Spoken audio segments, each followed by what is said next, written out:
বিশ্রামগঞ্জ বাজারে সারা ভারত গণতান্ত্রিক নারী সমিতি ও ত্রিপুরা রাজ্য উপজাতি গণমুক্তি পরিষদের মিছিল ও পথসভা। 28 মার্চ কুমারী মধুতি রূপশ্রী দেববর্মার 77তম শহীদদান দিবসে সারা ভারত গণতান্ত্রিক নারী সমিতি ও ত্রিপুরা রাজ্য উপজাতি গণমুক্তি পরিষদ সিপাহীজলা জেলা কমিটির যৌথ উদ্যোগে বিশ্রামগঞ্জ বাজারে মিছিল ও মোটর স্ট্যান্ডে পথসভা অনুষ্ঠিত হয় শুক্রবার দুপুরে।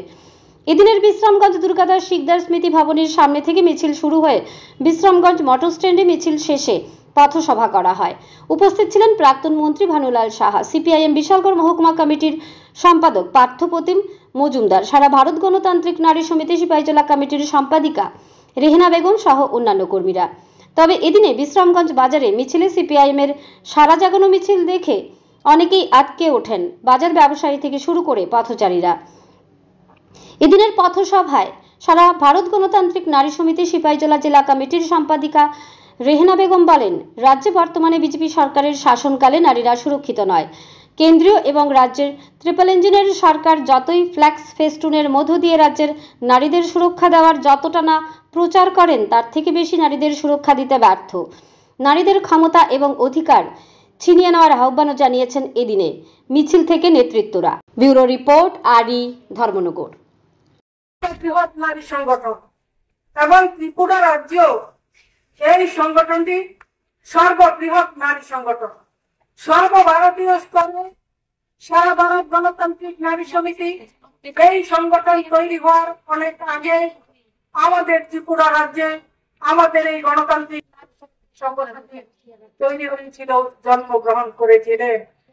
এবং আমাদের এই সংগঠনের পেছনে যে পটভূমি, যে ঐতিহাসিক প্রেক্ষাপট, তার মূল স্তম্ভ এবং পিলার হলো আজকে যেই দিন বীরাঙ্গনার শহীদান দিবস আমরা প্রতিপালন করছি, কুমারী মধুতি রূপশ্রী দেববর্মা তাদের রক্তের উপর দাঁড়িয়ে ত্রিপুরা রাজ্যে আমাদের নারীদের সংগঠন গড়ে উঠেছে এবং দীর্ঘ বছর আজ পর্যন্ত আমরা তাদের উত্তরসূরি হিসাবে এই পতাকা বহন করে চলছি ত্রিপুরা রাজ্যের মধ্যে এবং সারা দেশেও আমাদের সেই বার্তা আমরা পৌঁছে দিচ্ছি।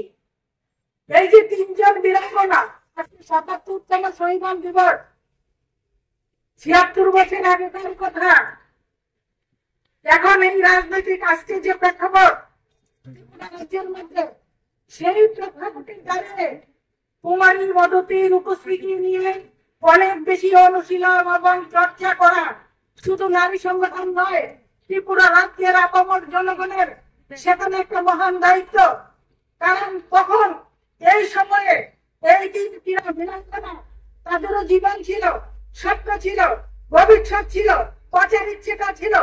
কেন তাদের বলিদান দিতে হলো, কুরবানিটা কেন তারা দিলেন? আজকে যার জন্য তারা সেদিন সেই প্রতিরোধ গড়ে তুলে শহীদ হয়েছিলেন, আজকে আমরা দেখছি ত্রিপুরা রাজ্যে আকাশটা রাজনীতির সেই দুর্যোগের ঘনঘটায় পরিপূর্ণ।